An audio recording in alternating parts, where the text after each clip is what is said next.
ప్రియులారా, మనం ప్రత్యక్ష గుడారములను గురించిన ధ్యానాలు చేస్తున్నాం. ఇంతకుముందు ప్రత్యక్ష గుడారాన్ని గురించి 24 సందేశాలు ధ్యానం చేశాం. ఈరోజు 25వ సందేశాన్ని మనం ధ్యానం చేయబోతున్నాం. ప్రత్యక్ష గుడారం ఇప్పటికే మీ హృదయాల్లో ఆ ప్లాన్ అంతా ముద్రించబడి ఉంటుందని నేను అనుకుంటున్నాను. ఈ ప్రత్యక్ష గుడారంలో ఇది ప్రత్యక్ష గుడారం. దీనిని వెలుపలి ఆవరణ అని పిలుస్తారు, ఎందుకంటే ఇది అసలు మందిరము. ఇదంతా వెలుపలి ఆవరణ. ఈ వెలుపలి ఆవరణ చుట్టూ ఉన్న ఈ ప్రాకారం లాంటిది సన్నపునార వస్త్రాలతో చేయబడిన ప్రాకారం ఇది. ఈ ప్రాకారం గురించి మనం ధ్యానం చేసాం. అలాగే తూర్పున ఏర్పాటు చేయబడిన ఈ గుమ్మం గురించి ధ్యానం చేసాం. ఆ గుమ్మంలో ప్రవేశిస్తే వెంటనే తారసపడే బలిపీఠం గురించి చాలా ధ్యానాలు చేసాం. ఆ బలిపీఠం దాటి వెళ్తే గంగాళం తారసపడుతుంది. ఆ గంగాళం గురించి కూడా కొన్ని ధ్యానాలు చేసాం. ఇప్పుడు అసలు మందిరం గురించి ధ్యానం చేస్తున్నాం. ఈ మందిరం గురించి ధ్యానం చేసే ముందు ఆ మందిర నిర్మాణం గురించి ధ్యానం చేస్తున్నాం. ఈ మందిరం ఇందులో పరిశుద్ధ స్థలము, అతి పరిశుద్ధ స్థలము అని 2 భాగాలు ఉంటాయి. ఈ మందిరం గురించి ధ్యానం చేస్తూ మందిర నిర్మాణం గురించి ధ్యానం చేస్తున్నాం. మందిర నిర్మాణానికి ఏర్పాటు చేయబడిన చట్టం ఇది స్ట్రక్చర్. ఈ చట్టము యొక్క పునాదిని గురించి ధ్యానం చేస్తాం. పునాది ఇదిగో చూడండి. వెండి దెమ్మలు ఇక్కడ ఏర్పాటు చేశారు. ఈ వెండి దెమ్మలే ఈ ప్రత్యక్షపు గుడారానికి పునాది. ఈ దెమ్మల మీద ఏర్పాటు చేయబడిన చట్టం ముందు చూసాం. ఆ చట్టం చూపించాం. మరలా ఈ వెండి దెమ్మల మీద ఈ చట్టాన్ని ఏర్పాటు చేశారు. ఈ వెండి దెమ్మలు పునాదిని గురించి ధ్యానం చేసాం. పునాది వెండి మీద ఏర్పాటు చేయబడింది. వెండి విమోచనకు సూచన అని ధ్యానం చేసాం. అంటే మన జీవితాలు మందిరములుగా నిర్మించబడుతున్న స్థితిలో. ఎందుకంటే దేవుని వాక్యం ఏం చెబుతుందంటే, మీరు దేవునికి ఆలయమై ఉన్నారు, మీరు పరిశుద్ధాత్మక ఆలయమై ఉన్నారు అని దేవుని వాక్యం మాట్లాడుతోంది కనుక, అలాగే మీరు ఆత్మ సంబంధమైన మందిరముగా కట్టబడుచున్నారని దేవుని వాక్యం మాట్లాడుతోంది కనుక, నన్ను నేను ఆత్మ సంబంధమైన మందిరంగా కట్టుకోవడం కోసం నా జీవితానికి పునాది ఏదై ఉండాలి అనేది ఆ వెండి దెమ్మలలో మనం చూసాం. నా విశ్వాస జీవితానికి పునాది దేవుడు నా ఎడల చేసిన విమోచన అనేది పునాది ఉండాలి అని ధ్యానం చేస్తాం. ఎందుకంటే విశ్వాస జీవితానికి చాలామంది రకరకాలుగా పునాదులు వేసుకుంటున్నారు. అందుకనే బండ మీద కట్టబడిన ఇల్లు, ఇసుకలో కట్టబడిన ఇల్లు అని యేసుక్రీస్తు ప్రభు ఉపమానం చెప్పారు. నిజమైన పునాది మీద కట్టబడిన మందిరం నిలుస్తుంది. ఇసుక మీద కట్టబడిన మందిరం కూలిపోతుంది.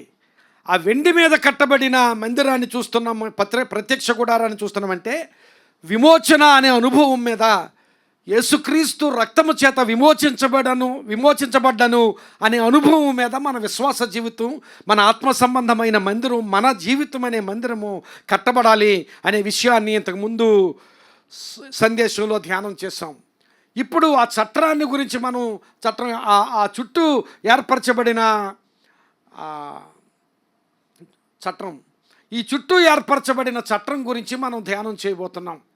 ఈ చట్టములో ఇక్కడ చూడండి, పలకలు ఉన్నాయి. ఇదొక పలక, ఇదొక పలక, ఇదొక పలక, ఇదొక పలక. ఈ ప్రక్క 20 పలకలు ఉన్నాయి. ఈ ప్రక్క 20 పలకలు ఉన్నాయి.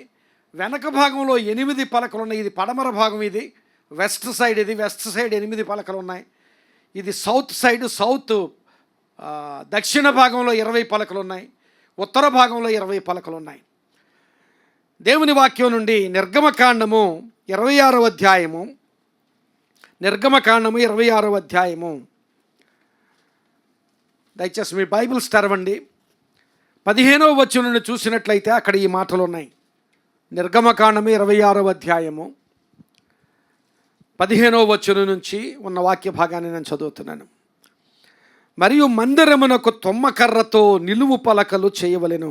ఆ చదువుతూ ఉండగానే దయచేసి ఆ వాక్య భాగం మీద మీ దృష్టిని కేంద్రీకరించి ఆ చదువుతూ ఉన్నప్పుడే ఆ వాక్యాన్ని గ్రహించండి, వివరించేటప్పుడు అర్థమవుతుంది. మరియు మందిరమునకు తుమ్మకర్రతో నిలువు పలకలు చేయవలెను. పలక పొడుగు 10 మూరలు, పలక వెడల్పు 3.5 ఉండవలెను. ప్రతి పలకలో ఒకదానికొకటి సరి అయిన 2 కుస్సులు ఉండవలెను. అట్లు మందిరపు పలకలన్నిటికీ చేసి పెట్టవలెను. 20 పలకలు కుడివైపున అనగా దక్షిణ దిక్కున మందిరమునకు పలకలను చేయవలెను. మరియు ఒక్కొక్క పలక క్రింద దాని 2 కుస్సులకు 2 దిమ్మలను, ఆ 20 పలకల క్రింద 40 వెండి దిమ్మలను చేయవలెను. ఒక్కొక్క పలక క్రింద 2 దిమ్మలు, 20 పలకలను, వాటి 40 వెండి దిమ్మలు ఉండవలెను. మందిరపు రెండవ ప్రక్కను అనగా ఉత్తర దిక్కున పడమటి తట్టు మందిరము యొక్క వెనుక ప్రక్కకు 6 పలకలను చేయవలెను. మరియు ఆ వెనుక ప్రక్కను మందిరము యొక్క మూలలకు 2 పలకలను చేయవలెను. అవి అడుగున కూర్చబడి శిఖరమున మొదటి ఉంగరము దనుక ఒకదానితో ఒకటి అతికింపబడవలెను. అట్లు ఆ రెంటికి ఉండవలెను. అవి 2 మూలలకుండును. పలకలు 8, వాటి వెండి దిమ్మలు 16, ఒక్కొక్క పలక క్రింద 2 దిమ్మలు ఉండవలెను. తుమ్మకర్రతో అడ్డకర్రలను చేయవలెను. మందిరం యొక్క ఒక ప్రక్క పలకలకు 5 అడ్డుకర్రలను, మందిరం యొక్క రెండవ ప్రక్క పలకలకు 5 అడ్డుకర్రలను, పడమటి వైపున మందిరం యొక్క ప్రక్క పలకలకు 5 అడ్డుకర్రలను ఉండవలెను. ఆ పలకల మధ్య నుండి నడిమి అడ్డుకర్ర ఈ కొస నుండి ఆ కొస వరకు చేరి ఉండవలెను.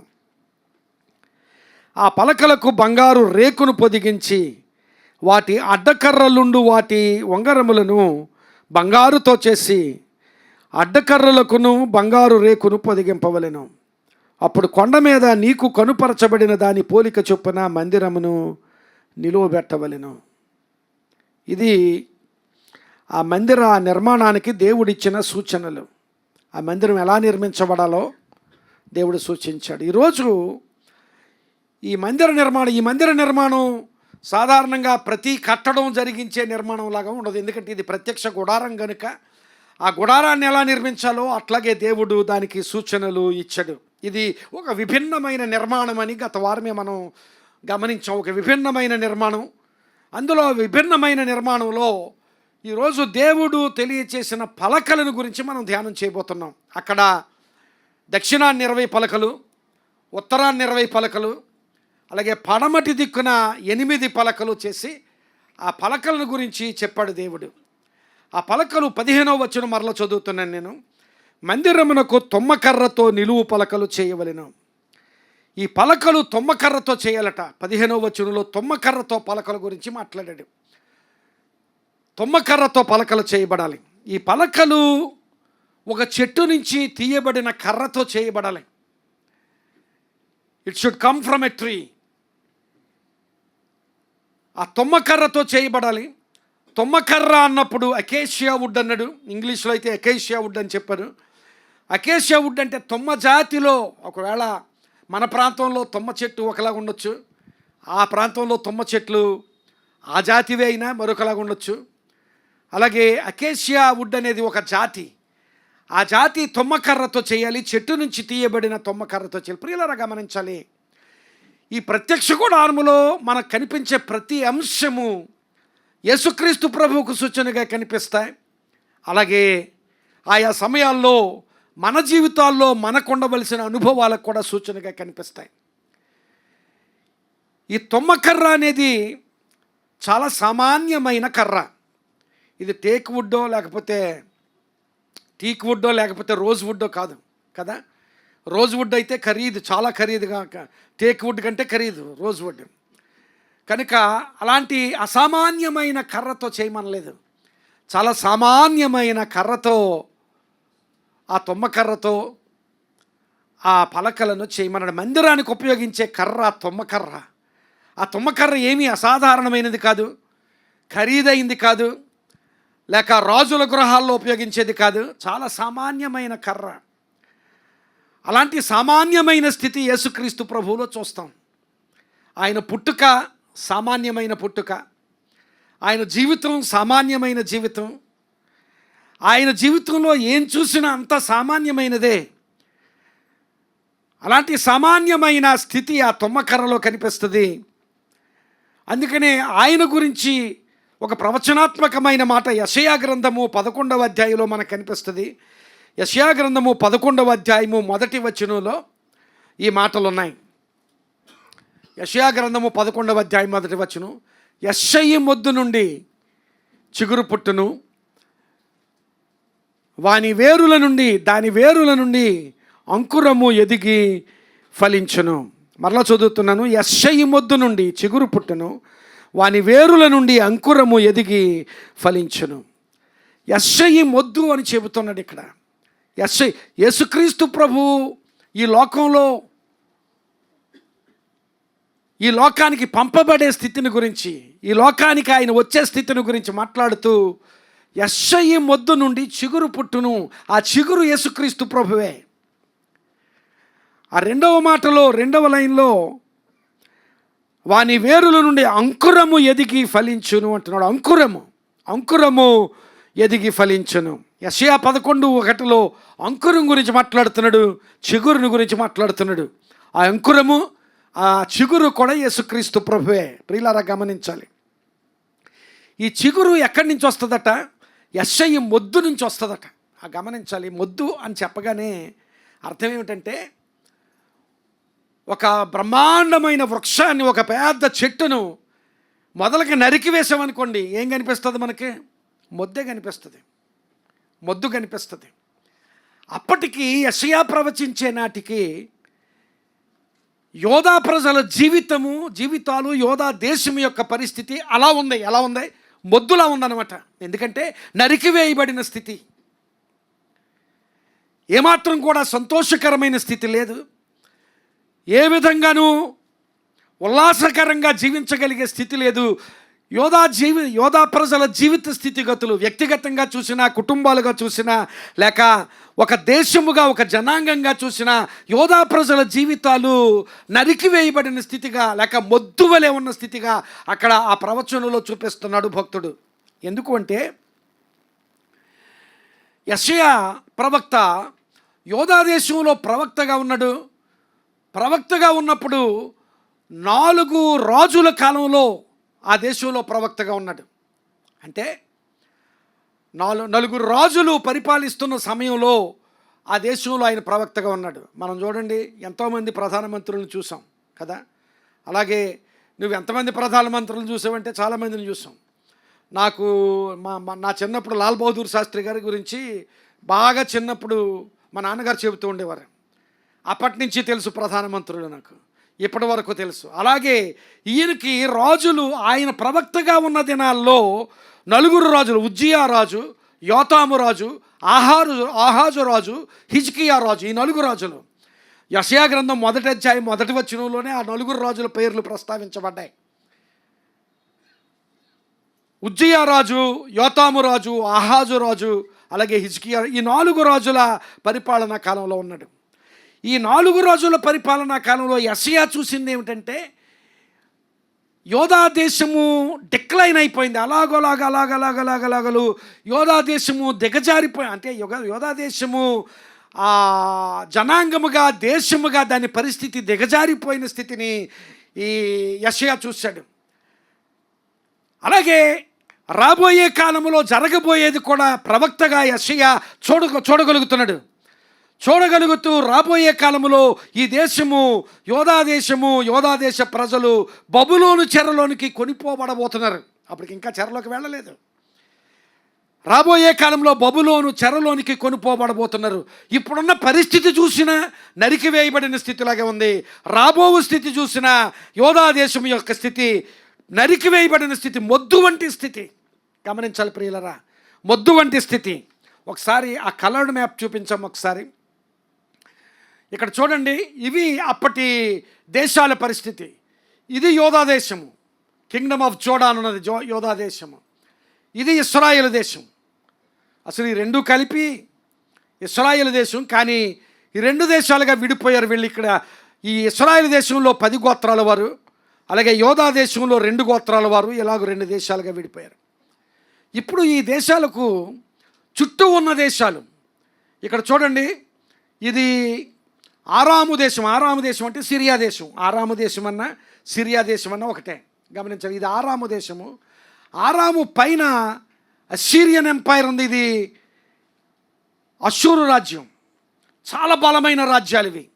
ఒక ప్రక్క సిరియా దేశము బలమైన దేశమే, అలాగే అష్షూరు దేశం కూడా బలమైన దేశమే. ఆయా సమయాల్లో మీరు గమనిస్తే ప్రపంచంలో ఆయా సమయాల్లో ఒక్కొక్క సీజన్లో, ఒక్కొక్క ఫేజ్లో, ఒక్కొక్క దశలో ఒక్కొక్క రాజ్యం చాలా బలమైన రాజ్యంగా ఉంటుంది. ఇప్పుడు అమెరికా దేశం ఎలాగైతే ప్రపంచమంతట్లో బలమైన రాజ్యంగా ఉందో, ఒకప్పుడు ఐగుప్తు దేశం బలమైన దేశంగా ఉన్నది. ఆ తర్వాత కొంతకాలం తర్వాత ఇదిగో ఈ దేశాలు, ఇక్కడ సిరియా దేశం చాలా బలమైన దేశంగా ఉంది. ఇది సిరియా దేశము. ఆ పైన ఈ అస్సీరియన్ ఎంపైర్ అని రాయబడింది ఇక్కడ, అది అష్షూరు రాజ్యం. ఈ 2 దేశాలు చాలా బలమైన దేశాలు. ఆ చుట్టూ ఉన్న రాజ్యాలని ఆ దేశాలు కబళించి, ఆ దేశాలు వశపరుచుకోవాలని ప్రయత్నం చేస్తూ ఉండేవారు. ఈ 2 దేశాలు చాలా బలమైన దేశం, సిరియా దేశము, అష్షూరు దేశం. ఈ అష్షూరు వాళ్ళు ఈ సిరియా దేశం కంటే బలమైన వాళ్ళు. ఈ హిస్టరీ కొంచెం జాగ్రత్తగా అర్థం చేసుకుంటే మన సందేశం మనకి బలంగా మన హృదయాల్లో నాటుకుంటుంది. ఈ సిరియా దేశం కంటే అష్షూరు దేశం బలమైన దేశం కనుక ఈ సిరియా వాళ్ళు ఏం చేశారంటే, ఈ అష్షూరు వలన నీకు ప్రమాదం ఉంది, నాకు ప్రమాదం ఉంది, మన ఇద్దరం కలుద్దామని చెప్పి ఈ సిరియా దేశం వాళ్ళు ఇశ్రాయేల్ దేశం వాళ్ళతో సంధి చేసుకున్నారు. అర్థమవుతుంది కదా? లేక ఇశ్రాయేల్ దేశాన్ని జయించి ఇశ్రాయేల్ దేశం సిరియా దేశం కలిసి ఉన్నారన్నమాట. ఎందుకు? అష్షూరు దేశానికి భయపడి. అష్షూరు దేశం ఒకవేళ మమ్మల్ని జయిస్తుందేమో అని ఈ 2 దేశాలు కలిసి ఉన్నాయి. ఇప్పుడు ఈ 2 దేశాలు వీళ్ళు కూడా రమ్మన్నారు, వీళ్ళు వెళ్ళలేదు. ఈ సంధికి లేకపోతే ఆ స్నేహానికి యోధా దేశాన్ని కూడా రమ్మన్నారు కానీ యోధా దేశం వెళ్ళలేదు. కొంతకాలానికి అష్షూరు దేశం ఇటు సిరియా దేశాన్ని, ఇశ్రాయేల్ దేశాన్ని కూడా జయించేసింది. జయించి వేసింది కానీ యోధా దేశాన్ని కూడా అష్షూరు దేశం జయించగలదు, కానీ జయించలేదు. అదొక రాజకీయం. ఎందుకు జయించలేదంటే, ఈ అష్షూరు దేశం మిగిలిన రాజ్యాలను జయించాలి. ఇక్కడ ఈజిప్ట్ ఉంది, ఈ అరూబు ట్రైబ్స్ అన్న దగ్గర ఈజిప్ట్ దేశం ఉంది, ఐగుప్తు దేశం. ఐగుప్తు దేశం కూడా బలమైన దేశం. ఐగుప్తు దేశం ఎప్పుడైనా అష్షూరు మీదకి రావచ్చు కనుక ఐగుప్తు దేశం అష్షూరు మీదకి రాకుండా ఉండడానికి ఒక అడ్డు అన్నమాట యోధా దేశం. అర్థమవుతుంది కదా? యోధా దేశాన్ని బఫరింగ్గా ఉంచుకున్నారు. బఫరింగ్కి అంటే కొంత స్పేస్. ఒకవేళ ఐగుప్తు పైకి రావాలంటే యోధా దేశాన్ని దాటి రావాలి కనుక యోధాని బఫరింగ్ స్టేట్గా, బఫరింగ్ కంట్రీగా ఉంచుకున్నారు. అలాంటి పరిస్థితులు నెలకొని ఉన్న స్థితిలో యోధా దేశపు పరిస్థితి దిక్కుతోచని స్థితి, ఎవరూ పట్టించుకొని స్థితి. అలాగే యోధా ప్రజల మీద ఈ అష్షూరు వాళ్ళు అప్పటికి ఏం చేశారంటే, యోధా దేశాన్ని జయించలేదు కానీ నువ్వు మాకు కప్పం కట్టాలి లేకపోతే మేము వస్తామన్నారు. కనుక యోధా దేశము అష్షూరు వారికి కప్పం కడుతుంది. యెషయా ప్రవక్తగా ఉన్నంతకాలం, ఈవెన్ హిజ్కియా సమయంలో కూడా ఈ యోధా దేశం వారు ఈ అష్షూరు దేశం వారికి కప్పం కడుతూనే ఉన్నారు. కప్పం అంటే పన్ను.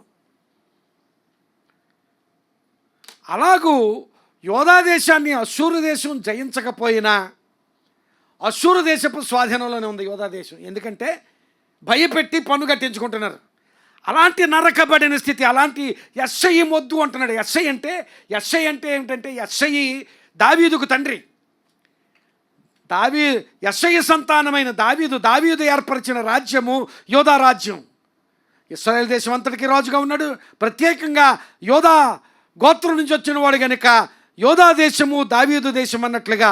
కనుక ఈ యోధా రాజ్యము యెషయి మొద్దుగా ఉన్నది. ఇప్పుడు యెషయి మొద్దు, నరకబడిన స్థితి, శ్రమలో ఉన్న స్థితి, విడిచివేయబడిన స్థితి, లేక ఇతర దేశాల వల్ల, ఇతర శత్రు దేశాల వల్ల అడిచివేయబడిన స్థితి. ఆ స్థితిలో ఉండగా ఆ దేశం గురించి మాట్లాడుతున్నాడు. అది యెషయి మొద్దు. ఆ యెషయి మొద్దు నుండి దేవుడు ఒక చిగురు రప్పించబోతున్నాడు. ఆ యెషయి మొద్దు నుండి దేవుడు ఒక అంకురాన్ని మొలిపించబోతున్నాడు. దేవునికి స్తోత్రం చెబుదాం. ఆ అంకురమే యేసుక్రీస్తు ప్రభు. ఆ అంకురం గురించి మాట్లాడుతున్నాడు. యెషయి మొద్దు అని ఎందుకంటున్నాడంటే అక్కడ అశూరు విజృంభణ కనిపిస్తుంది. యెషయి మొద్దు అని ఎందుకంటున్నాడంటే అక్కడ రాబో కాలంలో బబులోను చెర కనిపిస్తుంది యెషయి మొద్దులో. యెషయి మొద్దు అనడంలోనే ఆశలు కోల్పోయిన స్థితి, నిరాశ, నిస్పృహ, కృంగిపోయిన స్థితి. మేము మొద్దులా ఉన్నాం, ఏమీ ఫలభరితమైన జీవితం జీవించడం లేదు. మొద్దు వలె నరకబడిన స్థితి, కోసివేయబడిన స్థితి, లేక రంపంతో ఆ చెట్టును నరికి వేస్తే ఎలాంటి స్థితి ఉంటుందో అలాగూ మొద్దులా ఉన్న స్థితి.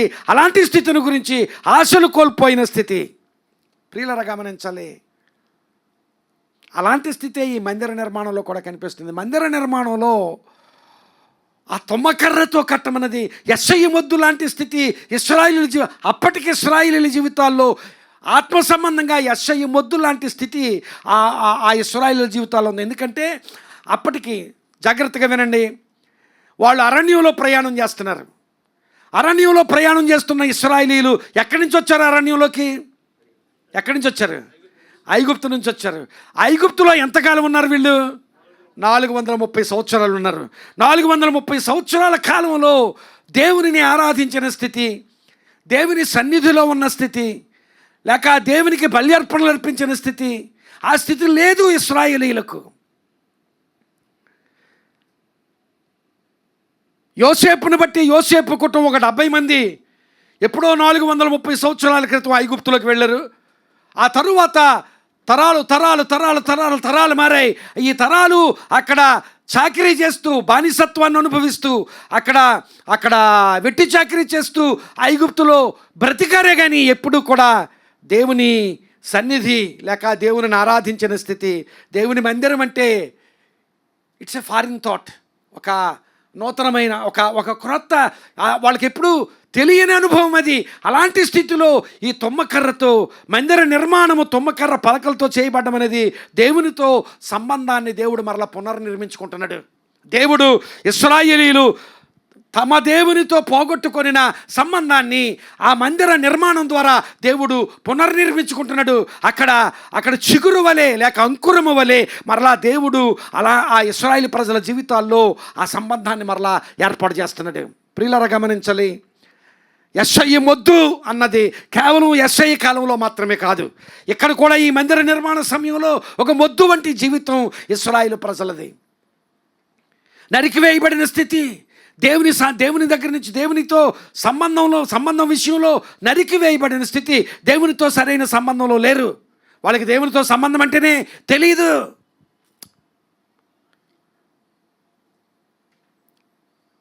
ఎవరో తాతల నుంచి ముత్తాతల నుంచి కథలుగా చెబితే ఆ కథలు విన్నారే కానీ they never experienced worshipping God. They never experienced the presence of God. They never experienced talking to God.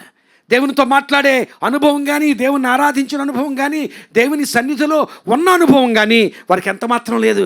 అలాంటి మొద్దు వంటి జీవితం ఈ ఇశ్రాయేలు ప్రజలది. యేసుక్రీస్తు ప్రభు అలాంటి అంకురం వలె వస్తాడు అని ఆయన చెప్పాడు. 53వ అధ్యాయము యెషయా గ్రంథం 2వ వచనంలో కూడా ఆయన గురించి అలాంటి మాటలే చూస్తాం.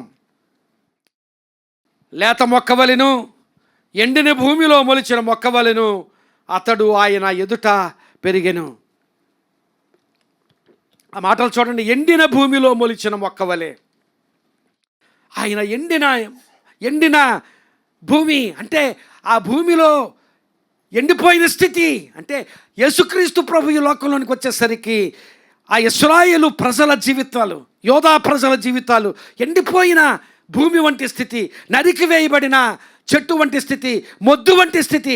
అలాంటి స్థితిలోనికి యేసుక్రీస్తు ప్రభు ఈ లోకంలోనికి వచ్చిన సంగతి దేవుని వాక్యంలో చూస్తాం. రోమాపత్రికలో మరొక మాట ఉంటుంది. 15వ అధ్యాయము 12వ వచనం చూస్తే, మరియు యెషయా ఎలాగూ చెప్పుచున్నాడు, యెషయిలో నుండి వేరు చిగురు అనగా అన్యజనులు లేలుటకు లేచువాడు వచ్చును, ఆయన యందు అన్యజనులు నిరీక్షణ ఉంచుదురు. ప్రియులారా గమనించాలి, ఆయనలో ఒక నిరీక్షణ.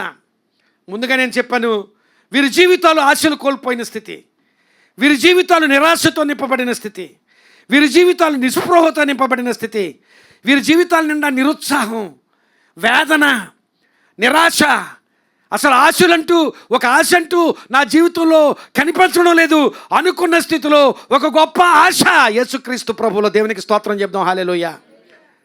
ఈ మాటలు వింటున్న నీ జీవితంలో ఒకవేళ ఏ విషయంలోనైనా మొద్దు వంటి జీవితం నీ అనుభవంలో ఉంటే, ఏ విషయంలోనైనా నరకబడిన జీవితం నీ అనుభవంలో ఉంటే, ఏ విషయంలోనైనా ఆశలు కోల్పోయిన స్థితి నీ జీవితంలో ఉంటే, ఏ విషయంలోనైనా ఆశలు కానరావడం లేదు, అంతా నిరాశగా, నిస్పృహగా, నిరుత్సాహంగా నా జీవితం సాగుతుంది అనుకున్న స్థితిలో, అలాంటి మొద్దు అనుభవంలో దేవుడు మాట్లాడుతున్నాడు. నీ జీవితంలో ఒక అంకురాన్ని మొలిపింపజేస్తాను దేవుడు మాట్లాడుతున్నాడు. దేవునికి స్తోత్రం చెప్దాం, hallelujah. I don't know whatever your experiences. దేవుడు ఎవరితోనో మాట్లాడుతున్నాడు. ఏ అనుభవంలో నీవు ఉన్నావో ఆ అనుభవంలో, ఆ మొద్దు వంటి అనుభవంలో నీ జీవితంలో ఒక అంకురాన్ని, నీ జీవితంలో ఒక చిగురింపచేస్తానని దేవుడు మాట్లాడుతున్నాడు. యోబు భక్తుడు అంటాడు, ఒకసారి ఆ మాటలు చదువుదాం. 14వ అధ్యాయము యోబు గ్రంథము, 14వ అధ్యాయము 7 నుంచి 9వ వచనం వరకు చూస్తే, వృక్షము నరుకబడిన ఎడల అది తిరిగి చిగుర్చుననియు దానికి లేత కొమ్మలు వేయుననియు నమ్మకము కలదు. ఆ నమ్మకం దేవుడు మనకు కలుగజేస్తున్నాడు ఉదయకాల సమయంలో. నరకబడింది నీ జీవితం, మొద్దువలే ఉన్నది నీ జీవితం, నిరాశతో ఉన్నది, నిస్పృహతో ఉంది, నిరుత్సాహంతో ఉంది, కృంగిపోయి ఉన్నాను అనుకున్న స్థితిలో దేవుడు మాట్లాడుతున్నాడు. వృక్షము నరకబడిన ఎడల అది తిరిగి చిగుర్చుననియు దానికి లేత కొమ్మలు వేయుననియు నమ్మకము కలదు. దాని వేరు భూమిలో పాతదైపోయినను, దాని అడుగు మొద్దు మంటిలో చీకిపోయినను, నీటి వాసన మాత్రము చేత అది చిగుర్చును లేత మొక్కవలే అది కొమ్మలు వేయను. నీటి వాసన చేత, దేవుని వాక్యం అనే నీటి వాసన చేత నీవు చిగురుస్తావు. మరలా నీ జీవితం ఎలాంటి మొద్దు వంటి జీవితం ఉన్నా, నీ జీవితంలో ఎలాంటి నిరాశ అలుముకనున్నా, నీ జీవితంలో ఎలాంటి నిస్పృహ, నిరుత్సాహం, నరికివేయబడిన జీవితం, మొద్దు వంటి జీవితం అయిపోయింది, ఎక్కడ చూసినా నిరాశ కనిపిస్తుంది, అసలు ఆశ కానరాని జీవితం అనుకుంటున్న స్థితిలో దేవుడు నీ జీవితంలోనికి ఒక ఆశా కిరణాన్ని పంపిస్తున్నాడు. అలాంటి మొద్దు వంటి జీవితాన్ని చిగురింపచేస్తాను, మరలా అంకురాన్ని కలుగు చేస్తాను దేవుడు వాగ్దానం చేస్తున్నాడు. దేవునికి స్తోత్రం చెప్దాం, హల్లెలూయా, హల్లెలూయా. మూలవాక్యంలో 29వ వచనంలో ఈ మాటలు ఉన్నాయి. మూలవాక్యం అంటే నిర్గమకాండం 26వ అధ్యాయము 29వ వచనంలో ఆ పలకలు తుమ్మకర్రతో చేయమన్నాడు. ఆ పలకలు ఇంకేం చేయమన్నాడంటే, ఆ పలకలకు బంగారు రేకును పొదిగించి వాటి అడ్డుకర్రలుండు వాటి ఉంగరములను బంగారముతో చేసి అడ్డకర్రలకును బంగారు రేకును పొదిగింపవలని. ఈ పలకలు చూపించాను కదా, ఒకసారి మరలా పలకలు చూపించమ్మా. ఈ పలకలు ఉన్నాయి కదా, ఇది లోపల తుమ్మకర్రతో చేయబడింది. ప్రతి పలక 1 2 3 4 అలా లెక్క పెడితే 20 పలకలు ఉన్నాయి. ఇటువైపు 20 పలకలు ఉన్నాయి. ఇక్కడ 8 పలకలు ఉన్నాయి. ఈ పలకలన్నీ కూడా తుమ్మకర్రతో చేయబడి పైన బంగారు రేకుతో పొదిగించబడింది. ఈ గోల్డ్ కలర్లో కనిపిస్తున్నాయి చూడండి ఈ పలకలన్నీ బంగారు రేకుతో పొదిగించబడ్డాయి. ప్రియులారా, తుమ్మకర్రతో చేయబడడం, అక్కడ ఆ ప్రాంతంలో తుమ్మకర్ర ఇన్కరప్టిబిలిటీకి సూచన అని చెప్పారు. ఎందుకంటే అది ఎక్కువ మన్నిక కలిగిన కర్ర. మన ఈ మధ్య ఒక 3-4 సంవత్సరాల నుంచి క్లోజ్ చేసిన మా బంధువుల ఇంటికి వెళ్ళాం, ఇక్కడే ఈ ఊర్లోనే. వెళితే ఇంటి నిండా చెదబట్టి చాలా వస్తువులు తినేసింది చెద. కానీ ఆ వుడ్ ఏ వుడ్ వాడారో అది టీక్ వుడ్ మాత్రం కాదు. టీక్ వుడ్ కాదు కానీ ఆ తలుపులకు అంతటికీ ఆ గుమ్మాలకి చెదబట్టింది, కానీ వుడ్ కొరకలేకపోయింది ఆ చెద. ఆ కర్ర లాంటిది. అది ఏ కర్ర నాకైతే తెలీదు. మేము వెళ్ళిన వాళ్ళు ఎవరం కూడా ఆ జ్ఞానం లేదు. ఒకవేళ నాగరాజు గారిని తీసుకెళ్తే చెప్పినేమో మాకు అదేంటో తెలియలేదు. ఈ తుమ్మకర్రను ఉపయోగించడానికి ఆ ప్రాంతంలో ఆ ప్రాంతపు తుమ్మకర్ర, ఆ కర్ర మన్నిక కలిగినది. అలాగే దానికి బంగారు రేకు పొదగడం, ఇదంతా కూడా ఇన్కరప్టబిలిటీకి, అక్షయతకు సూచనగా కనిపిస్తోంది. అక్షయత, గమనించాలి. ఒకవేళ బంగారం అక్షయమైంది అంటారా అంటే బంగారాన్ని గురించి నేను ప్రత్యేకంగా అక్షయత గురించి మాట్లాడడం లేదు. తుమ్మకర్ర అక్షయమైందంటే ఆ తుమ్మకర్ర అక్షయత గురించి మాట్లాడడం లేదు. ఆ తుమ్మకర్ర, ఆ బంగారం దేన్నైతే సూచిస్తుందో ఆ ప్రభు అక్షయమైన వాడు. దేవునికి స్తోత్రం చెప్తాం. హల్లెలూయా, హల్లెలూయా, హల్లెలూయా. ప్రియులారా గమనించాలి. ఆ తుమ్మకర్ర యేసుక్రీస్తు ప్రభు మానవ స్థితికి, ఆయన మానవుడిగా వచ్చాడు ఈ లోకానికి. ఆయన మానవుడు కనుక ఆ తుమ్మకర్ర ఆయన మానవుడు అనే స్థితిని సూచిస్తోంది. బంగారము ఆయన దేవత్వాన్ని, ఆయన దేవుడు అనే స్థితిని సూచిస్తుంది. యేసుక్రీస్తు ప్రభు ఈ లోకంలోనికి వచ్చినప్పుడు ఆయన మానవుడుగాను దేవుడిగా కూడా, దేవుని కుమారుడిగా దేవుడిగా కూడా ఈ లోకంలో ఉండడం గమనించగలం. ప్రియులారా గమనించాలి. ఆయా సమయాల్లో ఒకవేళ ఆయన మానవుడిగా ఉన్న స్థితిగతులు చూపించమంటే చాలా చూపించగలను నేను. ఆయన దేవుడిగా ఉన్న స్థితిగతులు చూపించమంటే చాలా చూపించగలను. కానీ ఆయా సంఘటనల్లో, ఒకే సంఘటనలో ఆయన దేవుడుగాను మానవుడిగా కూడా కొనుపరచబడిన స్థితి. ఒకసారి శిష్యులు యేసుక్రీస్తు ప్రభు దోణిలో వెళ్తున్నారు.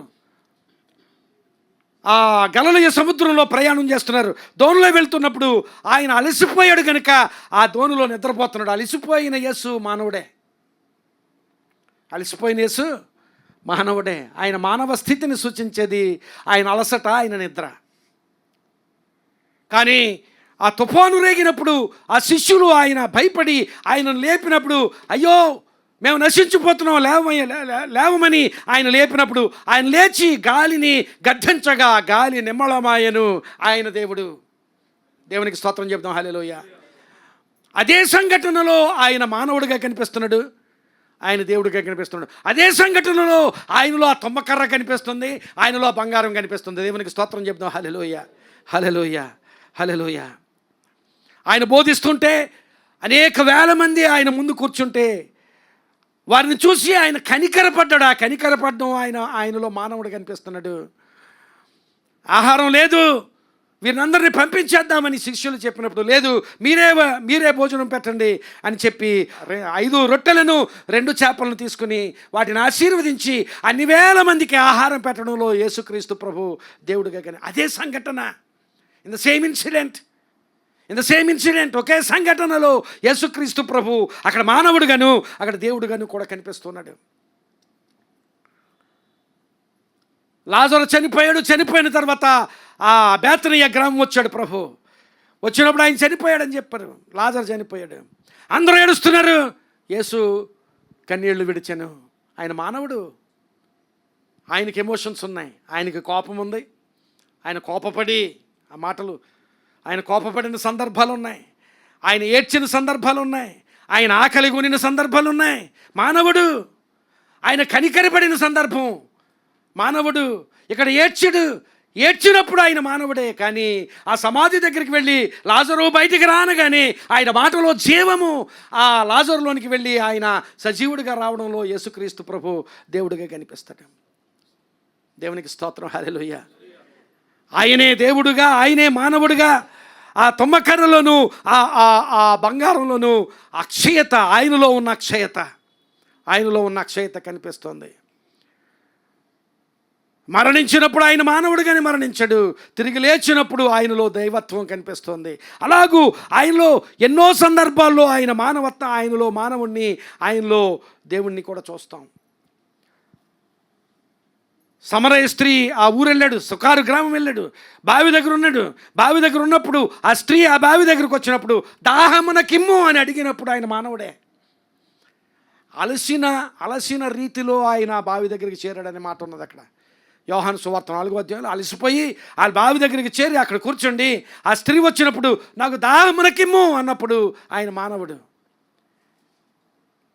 ఆ తరువాత ఆమెతో, నిన్ను దాహమునకివ్వమని అడుగుచున్నవాడు ఎవడో నీవు తెలుసుకుంటే ఆయన నీకు జీవజలం ఇస్తాడు. జీవజలం ఇవ్వగలిగిన ఆయన దేవుడు. ఒకే సంఘటనలో. కనుక ప్రియులారా, ఈ తుమ్మకర్ర ఈ బంగారము యేసుక్రీస్తు ప్రభు యొక్క అక్షయతను చూపిస్తుంది. హెబ్రీయులకు రాసిన పత్రిక 7వ అధ్యాయము 27-28 వచనాలు చూస్తే, ధర్మశాస్త్రము బలహీనత గల మనుష్యులను యాజకులుగా నియమించును కానీ ధర్మశాస్త్రమునకు తర్వాత వచ్చిన ప్రమాణపూర్వకమైన వాక్యము నిరంతరమును, ఆ మాట గమనించాలి, నిరంతరమును సంపూర్ణ సిద్ధి పొందిన కుమారుని నియమించారు. నిరంతరము సంపూర్ణ సిద్ధి పొందిన, నిరంతరము అని చెప్పడంలో ఆయనలో అక్షయత. ఈయన ఆ ప్రధాన యాజకుల వలె మొదట తన సొంత పాపముల కొరకు, తర్వాత ప్రజల పాపముల కొరకును దినదినము బలులను అర్పించవలసిన అవసరం గలవాడు కాడు. తన్ను తాను అర్పించుకున్నప్పుడు ఒక్కసారే, ఆ మాటలు గమనించాలి. 27వ వచనంలో నిరంతరం అనే మాట, 28వ వచనంలో ఒక్కసారి అనే మాట. అక్షయత, అక్షయత, పర్మనెన్సీని మానవ హృదయంతో ఒకలాగా ఆలోచిస్తాం. పర్మనెంట్ బిల్డింగ్ కట్టుకోవాలి, పర్మనెంట్ ఉద్యోగం కావాలి, ఏంటి పర్మనెంట్ బిజినెస్ కావాలి. పర్మనెన్సీని అలాగ ఆలోచిస్తాం. ఒక పిల్లి చనిపోయి పరలోకంలోకి వెళ్ళిందట. పరలోకంలోకి వెళ్తే వెళ్ళిన కొన్ని రోజులకి దేవుడు పిల్లికి కనిపిస్తే అమ్మ బాగున్నావా అని అడిగాడట. ఏం బాగుండడం ప్రభు, పరలోకం చాలా గొప్పగా ఉంటుంది అనుకున్నాను, కానీ ఇక్కడికి వస్తే పడుకోవడానికి సరైన పడక కూడా లేదు.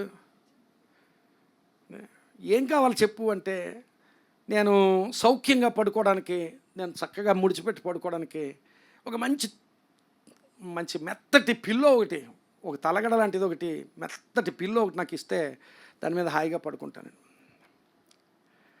సరే, అలాంటి పిల్లో ఏర్పాటు చేశాడు దేవుడు. పడుకుంటుంది అది. కొంతకాలం తర్వాత ఒక గ్రూప్ ఆఫ్ ఎలకలు ఒకేసారి వచ్చాయట పరలోకానికి. గ్రూప్ ఆఫ్ ఎలకలు, ఒకటి కాదు, చాలా ఎలకలు ఒకేసారి పరలోకంలోకి వచ్చాయట. వాటిని చేర్చుకున్నాడు దేవుడు.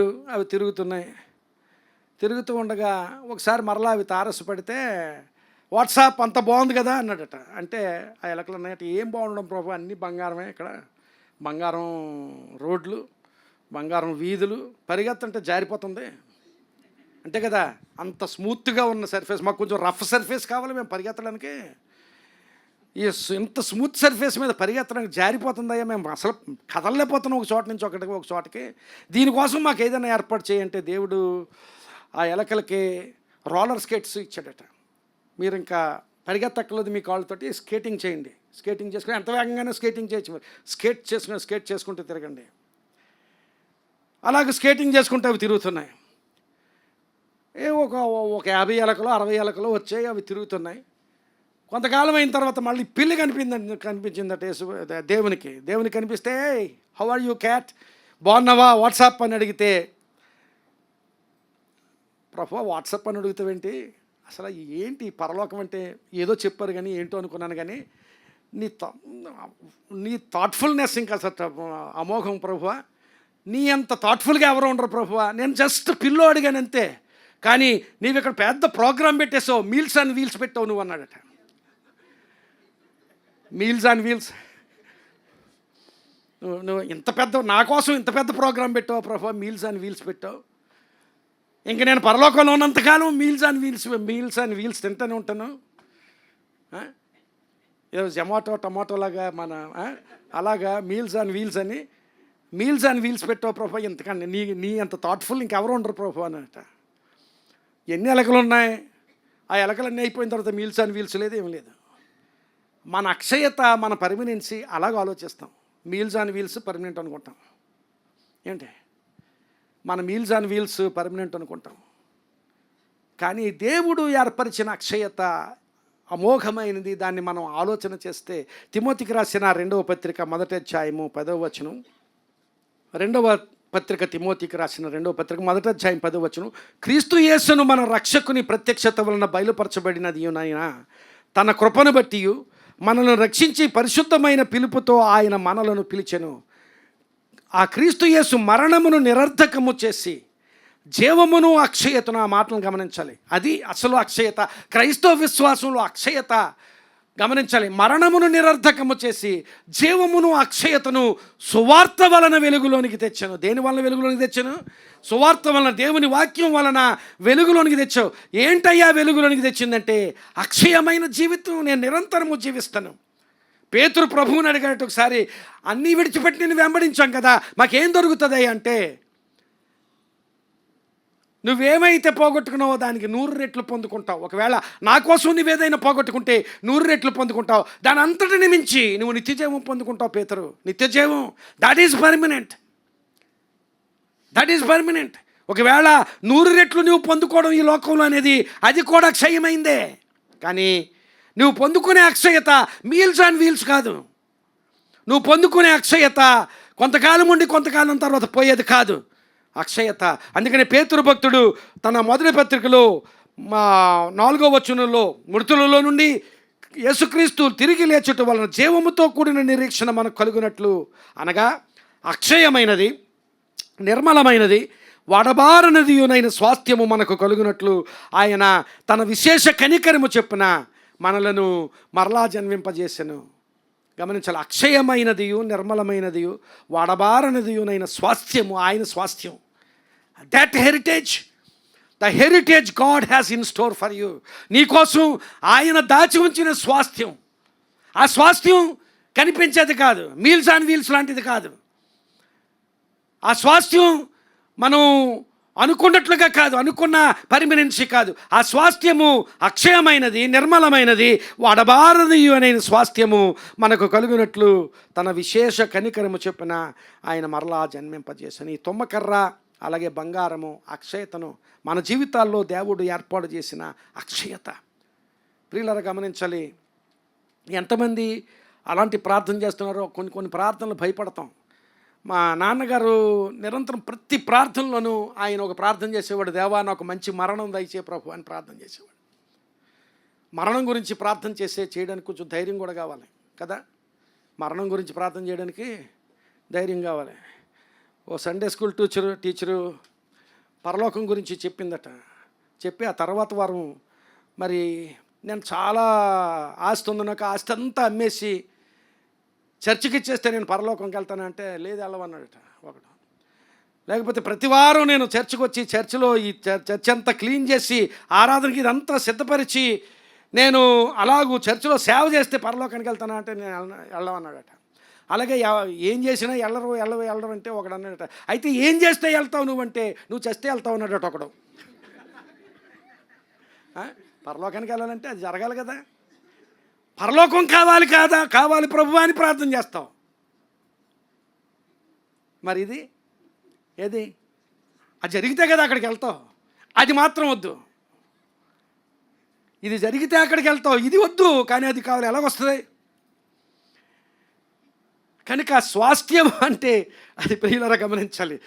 ఈ మూలవాక్యంలో అక్కడ ఆ పలకలు అమరికను గురించి మాట్లాడాడు. ఆ పలకలు ఎలా అమర్చబడాలి 18వ వచనం చదువుతున్నాను చూడండి. నిర్గమకాండము 26వ అధ్యాయం 18వ వచనం. 20 పలకలు కుడివైపున అనగా దక్షిణ దిక్కున మందిరమునకు పలకలను చేయవలెను. మరియు ఒక్కొక్క పలక క్రింద దాని 2 కుసులను 2 దిమ్మలను ఆ 20 పలకల క్రింద 40 వెండి దిమ్మలను చేయవలెను. మందిరపు 2వ ప్రక్కను అనగా ఉత్తర దిక్కును కూడా అలాగే చేయాలి. పడమటి దిక్కున మందిరం యొక్క వెనుక ప్రక్కను 6 పలకలను చేయవలెను. మరియు ఆ వెనుక ప్రక్కను మందిరం యొక్క మూలలకు 2 పలకలను చేయవలెను. అవి అడుగున కూర్చబడి శిఖరమున మొదటి ఉంగరము దొనక ఒకదానితో ఒకటి అతికింపబడవలెను. అట్లు ఆ రెంటికి ఉండవలెను. అవి 2 మూలలకు ఉండను. గమనించాలి, వాటిని ఎలాగూ అమర్చాలి. అమరిక చాలా ప్రాముఖ్యమైంది. అమరిక ఎలాగ అమర్చాలి వాటిని చెప్పాడు. ఒకసారి ఆ పలక చూడండి, ఇక్కడ ఈ పలక చేశారు. ఇది 10 అడుగులు కాదు 10 మూరల పొడవు. ఈ వెడల్పేమో 3.5. అంటే అప్పుడు అక్కడ చెప్పబడిన మూర అడుగున్నర అయితే ఒక మూర. కనుక 10 మూరల పొడవు అంటే 15 అడుగుల పొడవు ఇది. ఈ 3.5 అంటే ఎంత అవుతుందంటే 22 అంగుళాలు ఎంత అవుతుంది? 23 అంగుళాలు ఎంత అవుతుంది? సో ఈ పలక తుమ్మకర్రతో చేసి ఆ తుమ్మకర్ర చుట్టూ మరలా బంగారాన్ని పొదిగించమని క్రింద చూడండి 2 కుసులు ఉండవలెను. ఈ క్రింద వెండి పలక ఉన్నది. వెండి పలకలు ఎలా చేయాలి? ఈ కుసులు ఈ వెండి పలకలో ఉన్న రంధ్రాల్లో సిట్ అవ్వాలి. ఆ అమరిక అక్కడ వాక్య భాగంలో ఉంది. నేనేమనుకుంటానంటే ఈ కుస్సులు ఈ రెండు కుస్సులు రెండు రంధ్రాల్లో ఇమర్చడం కాదు. ఈ ఈ లెఫ్ట్ ఎక్స్టెన్షన్ వచ్చి ఈ రైట్ రంధ్రంలోకి వెళ్తుంది. ఇది తర్వాత ఇంకో పలకలోకి వెళ్తుంది. అర్థమైంది కదా? అలాగా అమర్చడం వలన దానిలో బలం ఉంటుంది. అలాగూ ఈ కుసులు ఈ వెండి పలకల్లో అమర్చబడాలి. అమరికని గురించి మాట్లాడాడు. అమరిక చాలా అవసరం. ప్రియులారా గమనించాలి. ఈ ఈ ఈ పలకలు యేసుక్రీస్తు ప్రభువుకు సూచనగా ఎంతగా కనిపిస్తున్నాయో అలాగే మనము సంఘంలో అమర్చబడడానికి, మనం దేవుని సన్నిధిలో అమర్చబడడానికి, మనం దేవుని సన్నిధిలో ఒక భాగంగా ఉండడానికి గుర్తుగా కనిపిస్తున్నాయి. హెబ్రీయులకు రాసిన పత్రిక 10వ అధ్యాయము 24 నుంచి 25 వచనం వరకు 24-25 వచనాలు చూస్తే, కొందరు మానుకొనుచున్నట్లుగా సమాజముగా కూడుట మానక ఒకరినొకడు హెచ్చరించచ్చు. ఆ దినము సమీపించటం మీరు చూచిన కొలది మరి ఎక్కువగా అలాగు చేయొచ్చు. ప్రేమ చూపుటకును సత్కార్యములు చేయుటకును ఒకరినొకడు పురికొల్పవలెనని. ఒకరినొకడు పురికొల్పడం. ఆ కుసులు ఏర్పాటు చేయబడిన కుసులు ఆ అమరిక అలాగే ఉంది. ఒక పలకతో మరొక పలక కలిసి ఏర్పాటు చేయబడడం, ఒక దిమ్మతో మరొక దిమ్మ కలిసి ఏర్పాటు చేయబడడం. అలాంటి ఆ కుసులు అలాగే ఏర్పాటు చేయరు అమరిక. ప్రియులారా, క్రైస్తవ విశ్వాసులంగా సంఘంలో అమరిక కావాలి, సంఘంలో ఇమర్చబడాలి, సంఘంలో భాగం కావాలి. సంఘంలో ఏం జరుగుతుందో నీకు తెలియాలి. సంఘంలో నీవు భాగం కాకుండా ఏం జరుగుతుందో తెలియకుండా ఎప్పుడూ ఒక న్యూ మెంబర్ లాగే నాకేమీ తెలీదు, నేను వెళ్తాను వస్తాను, సంఘంలో ఏం జరుగుతుందో తెలీదు అనుకుంటే నీవు సంఘంలో భాగం కాదు, ఆ అమరికలో నీవు లేవు.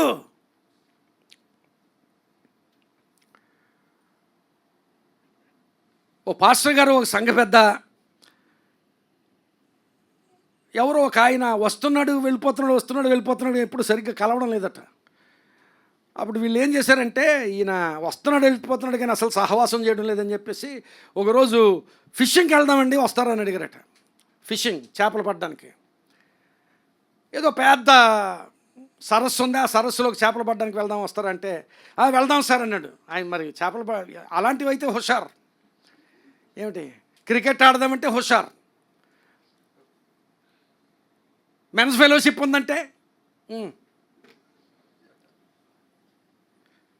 వెళ్దాం అన్నాడు. ఈ ముగ్గురు బోట్లో వెళ్ళారు లోపలికి. బోట్లోకి వెళ్ళిన తర్వాత కొంచెం దూరం వెళ్ళారు, అంటే ఒడ్డుకు కొంచెం దూరం వెళ్ళారు. కొంచెం దూరం వెళ్ళిన తర్వాత అక్కడ బోట్ ఆపి, ఇక్కడ చేపలు ఉన్నట్టుగా కనిపిస్తున్నాయి, ఇక్కడ చేపలు పడదామని పాస్టర్ గారు, ఆ సంఘ పెద్ద అక్కడ ఆ బోట్ని ఆపారట. ఆపిన తర్వాత ఈ పాస్టర్ గారు అన్నాడట, మర్చిపోయాను గేలం అక్కడే మర్చిపోయాను అన్నాడట. ఎక్కడ? ఒడ్డును మర్చిపోయాడు. గేలం అంటే ఈ కొత్త కదా, ఈ సంఘ పెద్ద పాస్టర్ గారికి పాతే, కానీ కొత్తగా ఒక ఆయన తీసుకెళ్ళారు. మళ్ళీ బోట్ అక్కడ తీసుకెళ్ళాలి కావాలనుకుంటే పాస్టర్ గారు నీటి మీద అలా నడుచుకుంటూ వెళ్ళిపోయాడట. నీటి మీద అలా నడుచుకుంటూ వెళ్ళిపోయి ఆ గేలం తీసుకుని మరలా నడుచుకుంటూ వచ్చేసాడట. వచ్చేసి చేపలు పడ్డం మొదలెట్టాడు. ఈ వెనకే సంఘ పెద్ద, సార్ పాస్టర్ గారు ఒక్క 5 నిమిషాలు నేను వచ్చేస్తాను, ఇలాగ టాయిలెట్కి వెళ్ళి రావాలి అని చెప్పేసి అని ఆయన కూడా ఈయనేం చేస్తాడో చూద్దామని చూస్తున్నాడు. ఈ కొత్త ఆయన, ఈయన కూడా నీటి మీద అలా నడుచుకుంటూ వెళ్ళాడు, మళ్ళీ వచ్చేసాడు. ఇదేదో చాలా బాగుంది, ఇంతకాలం నేను మిస్ అయిపోయిన సంఘంలో వీళ్ళు చాలా అద్భుతంగా ఉన్నారు, ఇదేదో బాగుంది అనుకుని, సార్ టాయిలెట్కి వెళ్ళి వచ్చినాయి సార్, ఇక్కడ టాయిలెట్స్ ఎక్కడ ఉన్నాయంటే, ఇలా మీరు ఆ ఒడ్డుకి వెళ్ళిన తర్వాత తిన్నగా నడిచి రైట్కి వెళ్తే అక్కడ టాయిలెట్స్ ఉన్నాయండి, వెళ్ళండి అని చెప్పేసానట. వీళ్ళు వెళ్ళారు కదా అని చెప్పేసి టక్కున ఈ మాట నీటిలో కాలేసాడు, వెళ్ళిపోయాడు లోపలికి వెళ్ళిపోతే ఆయన మొత్తానికి పైకి లాగిన తర్వాత పాస్టర్ గారు అన్నాడట, ఏమండి అక్కడ రాళ్ళు వేశారు కదా, రాళ్ళు ఎక్కడ ఉన్నాయో ఆయనకి చెప్పవలసిందని అన్నట. నడవడానికి లోపల రాళ్ళు ఉన్నాయి, ఈయనకి తెలియదు రాళ్ళు ఉన్నాయని. అంటే వీళ్ళు ఈ సంఘంలో సహవాసంతో వెళుతూ ఉంటారు కనుక విషయం తెలిసింది. విషయం తెలియకపోతే మునిగిపోతావు. అమరికలో ఉండాలి, సంఘంలో అమరికలో ఉండాలి. సంఘంలో అమరికలో లేకపోతే ములుగుతావు, లేకపోతే చస్తావో, ఏమవుతావో తెలీదు. క్రైస్తవ సంఘంలో అమరిక కావాలి. ఇదిగో కొందరు మానుకొనుచున్నట్లుగా మానుకొనకుండా ఒకనినొకడు పురికొల్పుకొనుడి. ఎఫెసీయులకు రాసిన పత్రిక 4:16 అయితే ఆయన నుండి, ఆయన శిరస్సు అయి ఉన్నాడు కనుక ఆయన నుండి చక్కగా అమర్చబడాలన్నాడు. మీరు అమర్చబడాలి. కొరింథీయులకు రాసిన పత్రిక మొదటి పత్రిక 12వ అధ్యాయం చూసినట్లయితే అక్కడ యేసుక్రీస్తు ప్రభు శిరస్సు అయితే మనందరం అవయవాలు ఒక శిరస్సుతో ఐక్యపరచబడి ఉంటాయి. అవయవాలు అన్నీ కలిసి ఉంటాయి. ఒక అవయవానికి ఏదైనా అయితే మరొక అవయవానికి చింత, మరొక అవయవం కూడా అవయవంతో పాటు బాధపడుతుంది. కనుక ప్రతిదానిని తన చిత్త ప్రకారం దేవుడు ఏర్పాటు చేశాడు. కొరింథీయులకు రాసిన పత్రిక మొదటి పత్రిక 12వ అధ్యాయం 18వ వచనంలో ప్రతిదానిని తన చిత్త ప్రకారం అవయవాలను దేవుడు ఎలాగ ఏర్పాటు చేశాడు. నన్ను దేవుడు సంఘంలో అమర్చాడు. ఆ అమరికలో మనం ఉండాలి. రోమాపత్రిక 11వ అధ్యాయంలో చాలా చోట్ల మనము అంటుకట్టబడుట గురించి రాయబడింది. అంటుకట్టబడుట, యేసుక్రీస్తు ప్రభువులో అంటుకట్టబడుట సని, యేసుక్రీస్తు ప్రభువులో అంటుకట్టబడడం అంటే ఆయనతో ఐక్యమై ఉండడం మాత్రమే కదా, సంఘం అంతటితో ఐక్యమై ఉండడం. అలాంటి అమరికను గురించి ఆ పలకలు మాట్లాడుతున్నాయి. ఈరోజు పలకల నుంచి 3 విషయాలు, అద్భుతమైన విషయాలు దేవుడు మనకు బోధించాడు. ఒకవేళ మొద్దువలే లేక నిరాశ నిస్పృహతో నరికివేయబడిన స్థితిలో ఒక మొద్దువలే ఏ ఆశ లేకుండా ఆశలు కోల్పోయిన స్థితిలో మనం ఉంటే, అలాంటి మొద్దు నుంచి ఆయన చిగురును చిగురింపజేస్తాను, అంకురాన్ని మొలిపింపజేస్తాను అని దేవుడు వాగ్దానం చేస్తున్నాడు. ఆ వాగ్దానం నీ కొరకే. అలాగే ఆ పలకలలో అక్షయతను చూపిస్తున్నాడు దేవుడు. మన జీవితాల్లో, మన క్రైస్తవ విశ్వాసంలో మనందరికీ ఏర్పాటు చేసిన అన్నిటికంటే గొప్ప భాగ్యం ఏంటంటే, పేతురు ఏం దొరుకుతుందంటే, పేతురు ఉద్దేశం ఏదైనా ఆస్త లేకపోతే ఏదైనా అది ప్రభు చెప్పాడు, అది దొరుకుతుంది, నువ్వు అనుకున్నది దొరుకుతుంది, దానికంటే మించి నిత్య జీవనానికి దొరుకుతుంది. ఆ అక్షయతను గురించి దేవుడు మాట్లాడాడు. అలాంటి అక్షయమైన స్వాస్థ్యము మనకి ఇవ్వడానికి దేవుడు ఏర్పాటు చేశాడు. అలాగే ఒక గొప్ప అమరిక, ఆ అమరికలో ఆశీర్వాదం ఉంది. ప్రియులారు గమనించాలి. ఆ అమరికలో పురుకొల్పు ఉంది. ఆ అమరికలో అమర్చబడడంలో, సంఘంలో అమర్చబడడంలో పురుకొల్పు ఉంది. సంఘంలో అమర్చబడడంలో సహవాసం ఉంది. సంఘంలో అమర్చబడడంలో ఆ సహవాస బలాన్ని మనం పొందుకుంటాం. అలాంటి ఆశీర్వాద స్థితి మనం పొందుకుంటాం. ఆ పలకలు ఎలాగైతే ఆ మందిర నిర్మాణంలో అమర్చబడ్డాయో మనం కూడా అమర్చబడాలి. అలాంటి అమరికను గురించి దేవుడు తన వాక్యంలో మనకు చూపిస్తున్నాడు. తల ఉంచుదాం, ప్రార్థన చేసుకుందాం.